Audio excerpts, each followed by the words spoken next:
All right, welcome again. Remember, I said that I'm going to break the June examination, grade 12 2025, paper 2. I'm focusing more on section B. I'm focusing more on section B, that is map work. So I've done the map skills and calculation on its own. I've also done the map interpretation. I'm now moving on to GIS, that is 3.3. I'm moving on to GIS. So the first question there reads, define the term geographic information system. So what you need to know, or what you need to understand, is you need to know what is the definition of GIS. That is very important. What is the definition of GIS? So I would simplify it as it is a computer system that is used to capture, manage, manipulate, analyze, model, and display geographical data. So your GIS is a computer system that is used to capture, manage, manipulate, analyze, model, and display geographical data. I'll say it again. Your geographical information system is a computer system that is used to capture, manage, manipulate, analyze, model, and display geographical data. So this is very important, boys and girls, because always you're going to be assessed on GIS. You are supposed to know what it is. That is your GIS. You can also define it in terms of its components, like the computer system of hardware, software, methods to capture, manage, manipulate, analyze, model, and display geographical data. That's how you can also define it. So you should know the definition of GIS. Refer to the topographical map. Which GIS components are used to compare the topographic map? So the most important thing as well is when it comes to geographical information system or GIS, you have to know the components because you can be assessed on either on one of them, or you can actually be assessed on one of those components. So the first thing is you have to know that you have got your hardware, you have got your software, you have got your data, you've got your people, and the processes and methods that are used. Of course, when you talk about the hardware, it's the computer itself. I mean, you're talking about the software, you're talking about the applications that are used when data is being processed, when it's being captured, when it's being analyzed. That's part of your software. The data, that is the information. Obviously, some of this information we get it through research. The way we use also remote sensing to get or collect some information, that's part of the data that is collected. We can also talk about the people. Obviously, for all this to be possible, there is need for people to be involved. We are going to collect this information and also analyze it. What are the methods and processes that we are also used to actually make sense out of the information that we have collected? So basically, we have got the components. That is your hardware, that is your software, that is your data, the people, and the processes and methods that are involved. So any of the components can actually help, can be an answer for this question. Which GIS components were used to compare the topographical map? You can actually get an answer from all the 5 components. That is your hardware, software, data, people, processes, and methods. Okay. Then B, it reads, name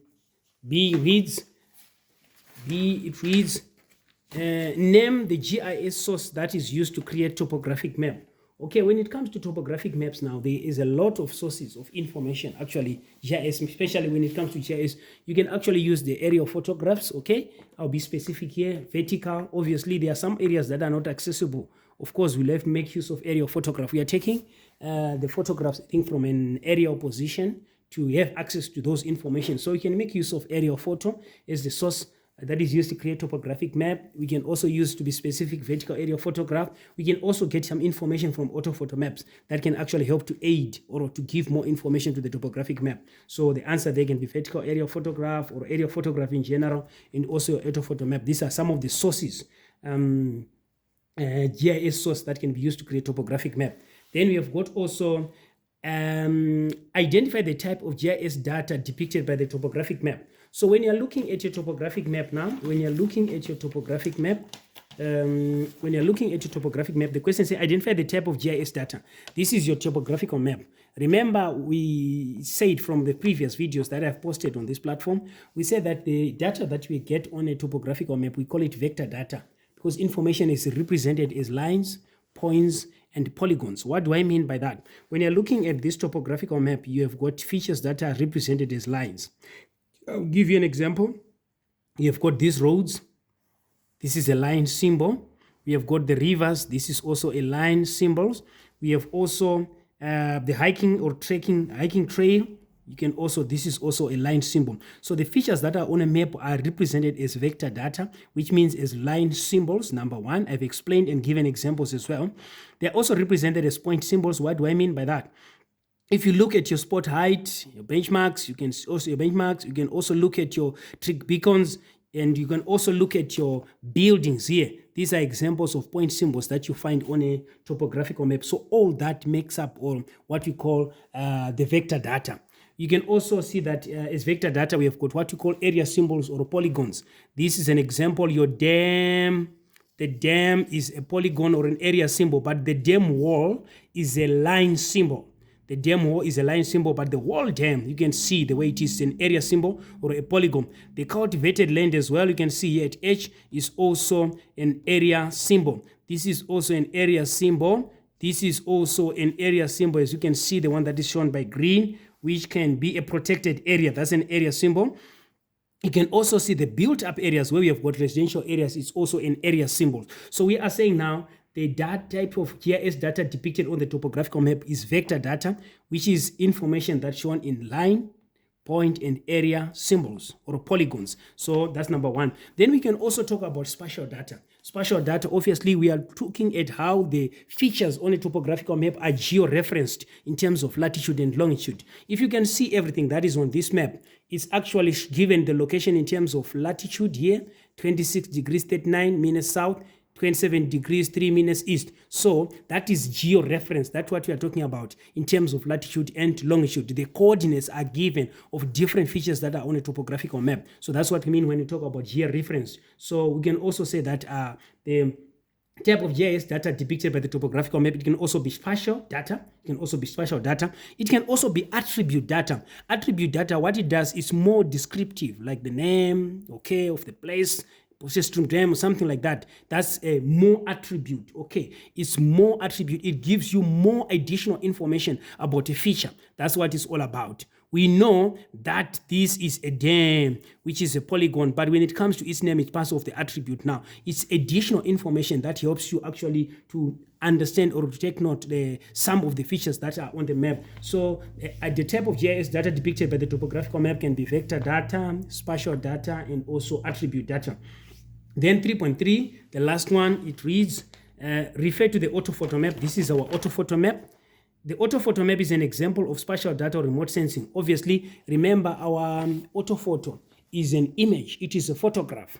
Remember from the discussion that we had, our orthophoto is an image or a photograph. It is made up of aerial photograph. It's a combination of aerial photograph and a topographical map. What do I mean by that? It was made or processed through the process of data layering, which means the layers in terms of the built-up areas, of the drainage system, of the roads and everything was put on top of each other. That's what data layering is all about. That's how we came up with the orthophoto map. So it's obviously from the options that is given here, it's remote sensing. Remember, with remote sensing, we are taking information on the Earth's surface from above without any contact with the Earth's surface. That's part of remote sensing, which means since an orthophoto is an aerial photograph or is a photograph, okay, so what we are trying to say is the correct answer here is what? Remote sensing. That would be the correct answer for that. Orthophoto map is an example of remote sensing because obviously with aerial photograph, we are taking pictures from above without any contact with the surface. That's why we're saying it's remote sensing.